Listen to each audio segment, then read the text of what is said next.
जय श्री हरि। प्रेम से बोलिए विष्णु भगवान जी की जय। प्यारे भक्तों, आज की वीडियो में आप सभी श्रवण करेंगे इंदिरा एकादशी व्रत कथा। हर साल आश्विन माह के कृष्ण पक्ष की एकादशी तिथि को इंदिरा एकादशी का व्रत किया जाता है। इस बार यह व्रत 28 सितंबर को पड़ रहा है।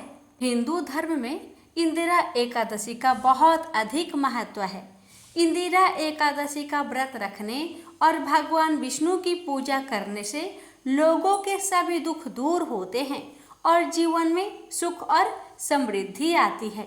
इसके साथ ही इंदिरा एकादशी के अवसर पर पितरों के नाम से दान पुण्य करने से पितरों को मोक्ष की प्राप्ति होती है। इस दिन विधि विधान से पूजा करने पर लोगों की सभी इच्छाएं पूरी होती है और जीवन में आने वाले कष्टों से छुटकारा मिलता है।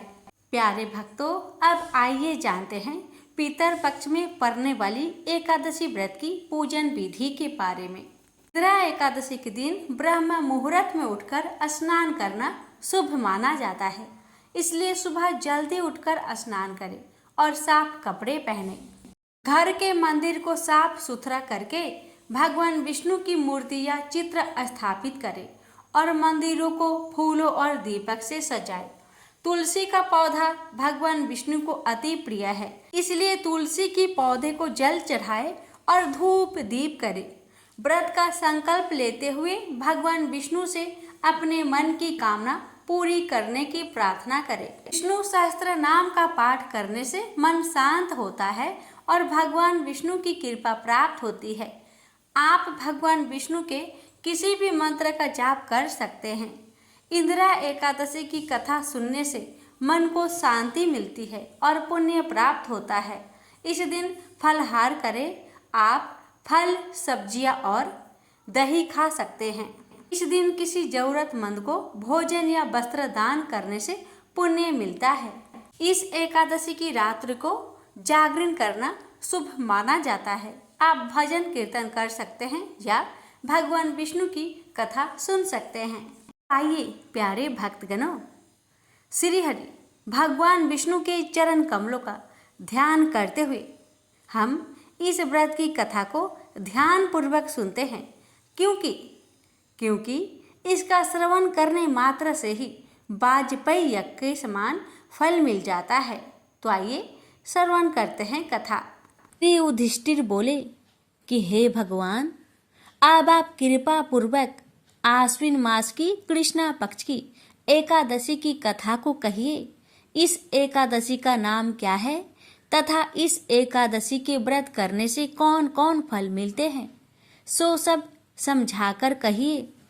इस पर श्री कृष्ण भगवान बोले कि हे राजन, आश्विन मास के कृष्णा पक्ष की एकादशी का नाम इंदिरा है। इस एकादशी के व्रत करने से नरक में गए हुए पितरों का उद्धार हो जाता है। हे राजन, इस एकादशी की कथा के सुनने मात्र से ही वाजपेयी यज्ञ का फल मिलता है। प्राचीन सतयुग में महिष्मती नाम की नगरी में इंद्रसेन नाम का एक प्रतापी राजा राज्य करता था। वह पुत्र, पौत्र, धन्य धान्य आदि से पूर्ण और सदैव शत्रुओं का नाश करने वाला था। एक समय जबकि राजा अपनी राजसभा में सुखपूर्वक बैठा था, महर्षि नारद आकाश मार्ग से उतरकर वहां आए। नारद जी को देखकर राजा आसन से उठा और अर्घ्य आदि से उनकी पूजा करके आसन दिया। महर्षि नारद बोले कि हे राजन, आपके राज्य में सब कुशल है। मैं आपकी धर्म परायणता देखकर अत्यंत प्रसन्न हूँ।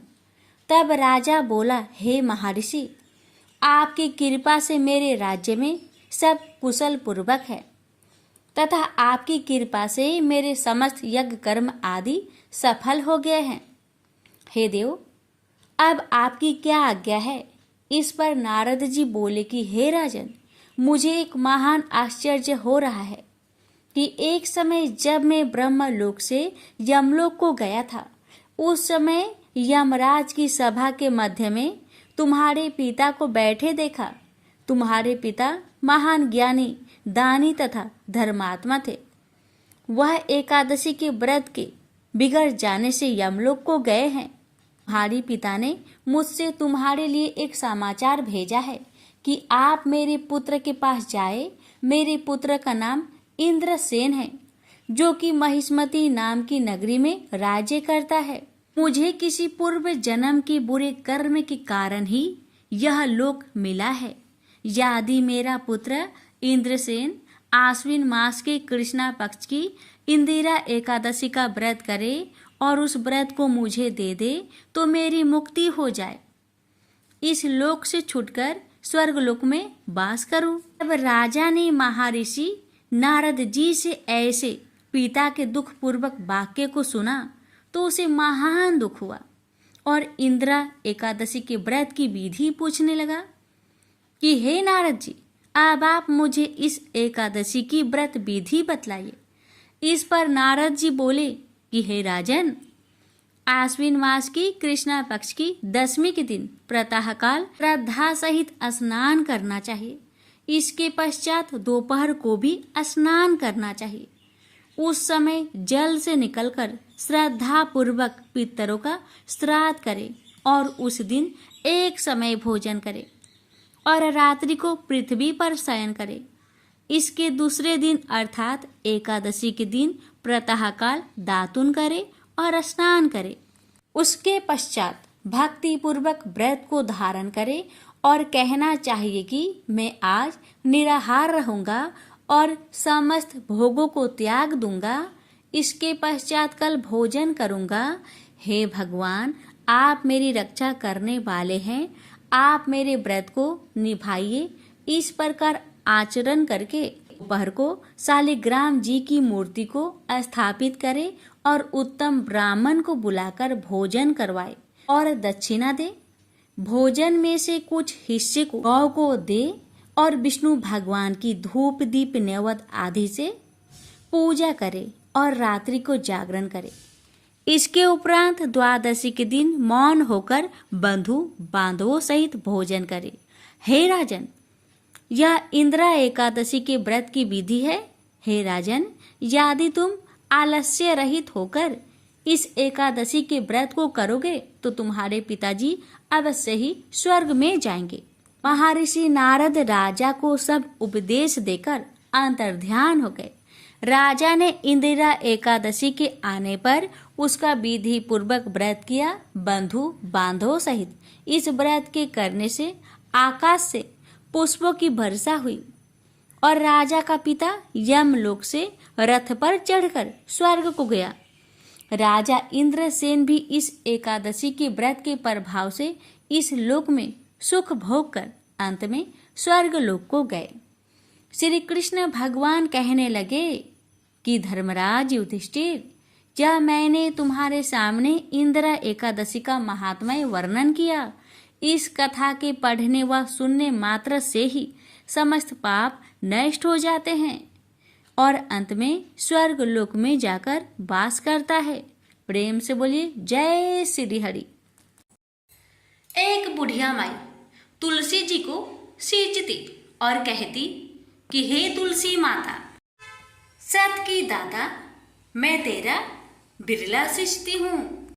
मुझे बाहु दे, पीतांबर की धोती दे, मीठा मीठा घास दे, बैकुंठा में बास दे, चटक की चाल दे, पाटक की मौत दे, चंदन का काठ दे, रानी सा राज दे, दाल भात का भोजन दे, 11 की मौत दे, कृष्णा जी का कांधा दे। तब तुलसी माता यह सुनकर सूखने लगी तो भगवान ने पूछा कि हे तुलसी, तुम क्यों सूख रही हो। तुलसी माता ने कहा कि एक बुढ़िया रोज आती है और यही बात कह जाती है, मैं सब बात तो पूरा कर दूंगी, लेकिन कृष्ण का कंधा कहाँ से लाऊंगी। तो भगवान बोले, जब वो मरेगी तो मैं अपने आप ही कंधा देने आऊंगा। तू बुढ़िया माई से कह देना। जब बुढ़िया माई मर गई, सब लोग आ गए। जब माई को ले जाने लगे तो वह किसी से न उठी। तब भगवान एक 12 बरस के बालक का रूप धारण करके आए। बालक ने कहा, मैं कान में एक बात कहूँगा तो बुढ़िया माई उठ जाएगी। बालक ने कान में कहा, बुढ़िया माई मन की निकाल ले, पीताम्बर की धोती ले, मीठा मीठा ग्रास ले, बैकुंठा में बास ले, चटक की चाल ले, पाठक की मौत ले, कृष्ण जी का कांधा ले। यह सुनकर बुढ़िया माई हल्की हो गई। भगवान ने कंधा दिया और बुढ़िया माई को मुक्ति मिल गई। हे तुलसी माता, जैसे बुढ़िया माई को मुक्ति दी वैसे सबको देना। प्रेम से बोलिए तुलसी महारानी की जय। एक बार लक्ष्मी माँ, सरस्वती और माँ गंगा के बीच किसी बात को लेकर बहस हो जाती है और यह बहस इतनी ज्यादा बढ़ जाती है कि एक दूसरे को श्राप दे देती है। गंगा माँ ने माता लक्ष्मी से कहा कि तुमने मुझे नदी का बेग बनाया है, तो मैं तुम्हें श्राप देती हूँ कि तुम एक पौधा बन जाओ जो वृंदा बनकर बाद में तुलसी का पौधा बने। तभी वहां माँ पार्वती आ जाती है और कहती है कि आखिर आप लोग एक दूसरे से क्यों लड़ रहे हो। माँ गंगा कहती है कि लक्ष्मी मेरे ऊपर हंसी है, इसलिए मैंने श्राप दे दिया।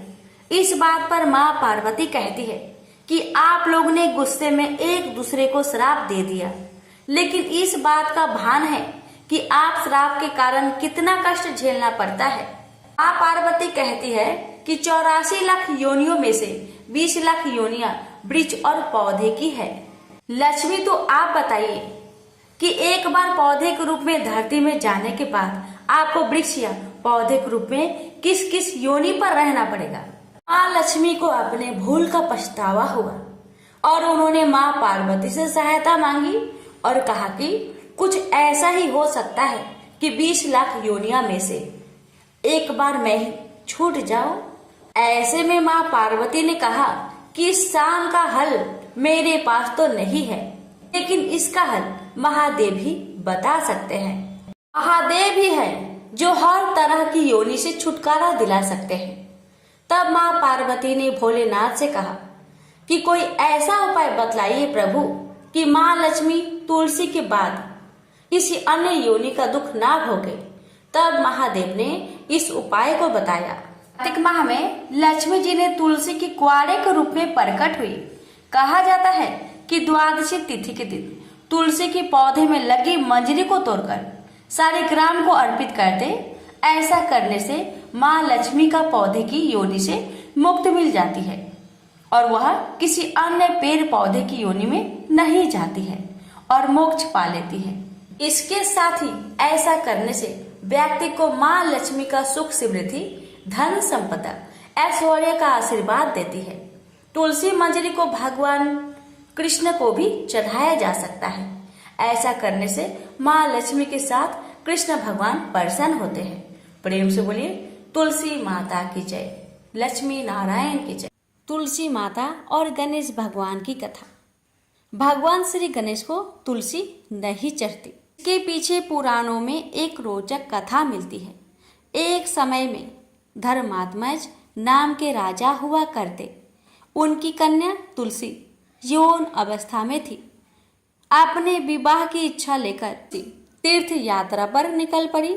उन्होंने कई जगह की यात्रा की। एक स्थान पर उन्हें तरुणावस्था में भगवान श्री गणेश को तपस्या में लीन देखा। भगवान गणेश का रूप अत्यंत मोहक और आकर्षक था। तुलसी भगवान गणेश के इस रूप पर मोहित हो गई और अपने विवाह का प्रस्ताव उनके समक्ष रखने के लिए उनका ध्यान भंग कर दिया। भगवान गणेश ने स्वयं को ब्रह्मचारी बताते हुए तुलसी का विवाह प्रस्ताव ठुकरा दिया। तुलसी को भगवान गणेश के इस रूखे व्यवहार और अपना विवाह प्रस्ताव ठुकराए जाने से बहुत दुख हुआ और उन्होंने आवेश में आकर भगवान गणेश को 2 विवाह होने की श्राप दे दिया। इस पर श्री गणेश ने भी तुलसी को असुर से विवाह होने का श्राप दे डाला। बाद में तुलसी को अपनी भूल का एहसास हुआ और भगवान गणेश से क्षमा मांगी। ना तुम्हारा श्राप खाली जाएगा ना मेरा। मैं रिद्धि और सिद्धि का पति बनूंगा और तुम्हारा भी विवाह राक्षस जलांधर से अवश्य होगा, लेकिन अंत में तुम भगवान विष्णु और श्री कृष्ण की प्रिया बनोगी और कलयुग में भगवान विष्णु के साथ तुम्हें पौधे के रूप में पूजा जाएगा, लेकिन मेरी पूजा में तुलसी का प्रयोग नहीं किया जाएगा। प्रेम से बोलिए तुलसी माता की जय, गणेश भगवान की जय। एक बार देवराज इंद्र देवगुरु बृहस्पति के साथ भगवान शिव का दर्शन करने कैलाश गए। महादेव ने दोनों की परीक्षा लेनी चाहिए, इसलिए रूप बदलकर अवधूत बन गए। उनके शरीर पर कोई वस्त्र न था, उनका शरीर जलती हुई अग्नि के समान धधक रहा था और अत्यंत भयंकर नजर आते थे। अवधूत दोनों के रास्ते में खड़े हो गए। इंद्र ने एक विचित्र पुरुष को रास्ते में खड़े देखा तो चौंके। इंद्र को देवराज होने पर गर्व घेरने लगा। उन्होंने उस भयंकर पुरुष से पूछा, तुम कौन हो? भगवान शिव अभी कैलाश पर विराज रहे हैं या कहीं भ्रमण पर है? मैं उनके दर्शन के लिए आया हूँ। इंद्र ने कई प्रश्न किए, लेकिन वह पुरुष योगियों के समान मौन ही रहे। इंद्र को लगा कि एक साधारण प्राणी उनका अपमान कर रहा है। उनके मन में देवराज होने का अहंकार उपजा, जो क्रोध में बदल गया। इंद्र ने कहा, मेरे बराबर अनुरोध करने पर भी तू कुछ नहीं बोलकर मेरा अपमान कर रहा है। मैं तुझे अभी दंड देता हूँ। ऐसा कहकर इंद्र ने वज्र उठा लिया। भगवान शिव ने वज्र को उसी समय अस्तंभित यानी जड़ कर दिया। इंद्र की बाह अकड़ गई। भगवान अवधूत क्रोध से लाल हो गए। बृहस्पति उनके चेहरे पर आई क्रोध की ज्वाला को देखकर समझ गए कि ऐसा प्रचंड स्वरूप महादेव के अतिरिक्त किसी का नहीं हो सकता। बृहस्पति शिव स्तुति गाने लगे। उन्होंने इंद्र को भी महादेव के चरणों में लेटा दिया और बोले, प्रभु, इंद्र आपके चरणों में पड़े हैं, आपके शरणागत है। आपके ललाट से प्रकट अग्नि इन्हें जलाने को बढ़ रही है। हम शरणागतों की रक्षा करें।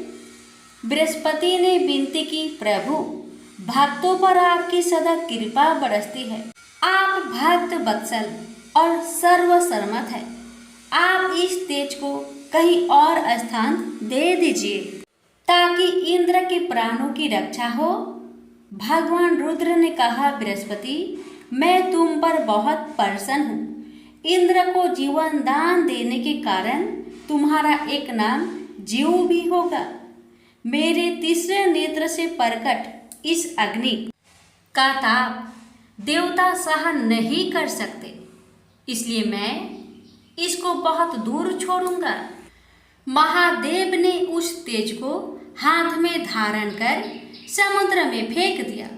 वहां फेंके जाते ही भगवान शिव का वह तेज तत्काल एक बालक के रूप में परिवर्तित हो गया।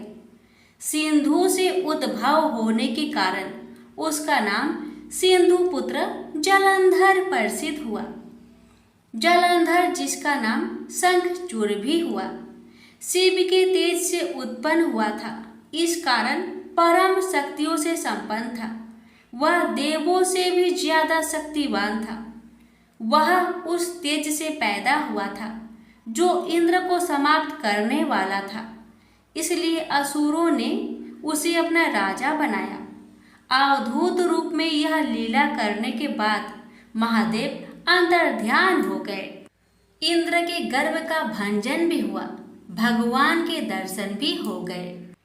तुलसी से जुड़ी एक कथा बहुत प्रचलित है। श्रीमद् देवी भागवत पुराण में इनके अवतरण की दिव्य लीला कथा भी बनाई गई है। एक बार शिव ने अपने तेज को समुद्र में फेंक दिया था। उससे एक महातेजस्वी बालक ने जन्म लिया। यह बालक आगे चलकर जालंधर के नाम से पराक्रमी दैत्य राजा बना। इसकी राजधानी का नाम जालंधर नगरी था। दैत्यराज काल नेमि की कन्या वृंदा का विवाह जालंधर से हुआ। जालंधर महाराक्षस था। अपनी सत्ता के मद में चूर उसने माता लक्ष्मी को पाने की कामना से युद्ध किया, परंतु समुद्र से ही उत्पन्न होने के कारण माता लक्ष्मी ने उसे अपने भाई के रूप में स्वीकार किया। वहां से पराजित होकर वह देवी पार्वती को पाने की लालसा से कैलाश पर्वत पर गया। भगवान देवाधिदेव शिव का ही रूप धरकर माता पार्वती के समीप गया, परंतु मां ने अपने योग बल से उसे तुरंत पहचान लिया तथा वहां से अंतर्ध्यान हो गई।